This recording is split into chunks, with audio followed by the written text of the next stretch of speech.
So this scenario is Agents of the Chaos Gods, and Chaos Space Marines are in battle against the Grey Knights. So deployment, I have my lascannon team here on this perch, my Lord of Skulls.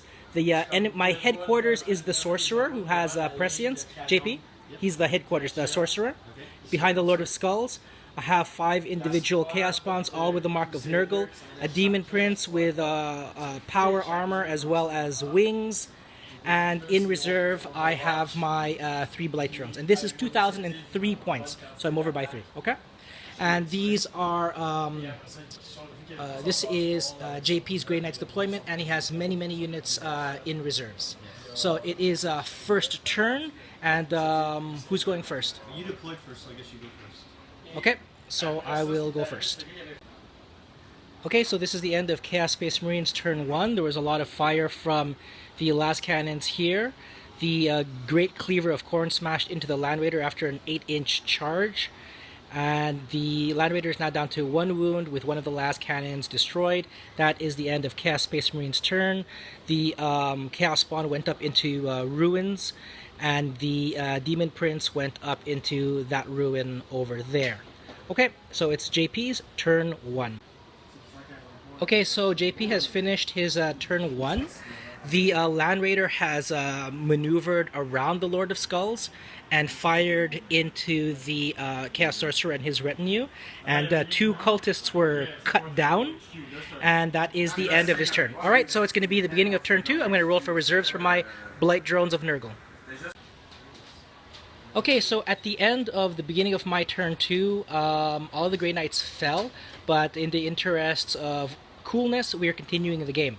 Alright, so a major decapitation unit with Drago and a massive retinue of Paladins deep struck successfully into my deployment zone, and now JP is shooting into the Sorcerer and his retinue, and his Storm Raven roared onto the battlefield. Okay, so I'll tell you what happened afterwards. This is the beginning of his turn 2. Alright, so this is the end of the total of turn 2, and JP is going to narrate. Alright, so my Storm Raven came in, my Grey Knights dropped, surrounding Drago, putting the Apothecary in the background. They wiped out all the cultists with this unit. The Storm Raven came in, it used its Storm Bolters and Heavy Bolter to finish off the Warlord, who was down to 1 wound thanks to the work of the Paladins, and the lascan shot down. What I predict that's going to happen in the game is I'm going to move forward like a turtle, and he's going to shoot me, and some guys are going to die, and I might have like 1 dude left here at the end who's going to get downed by like a horde of chaos.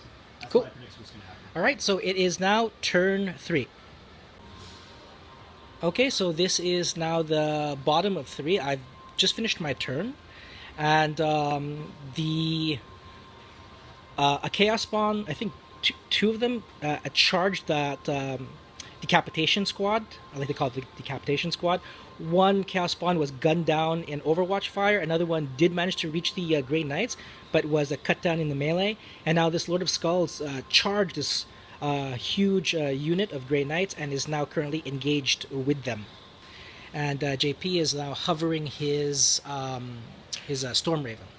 Okay, so I'll tell you what happens after JP's turn. It's the bottom of 3.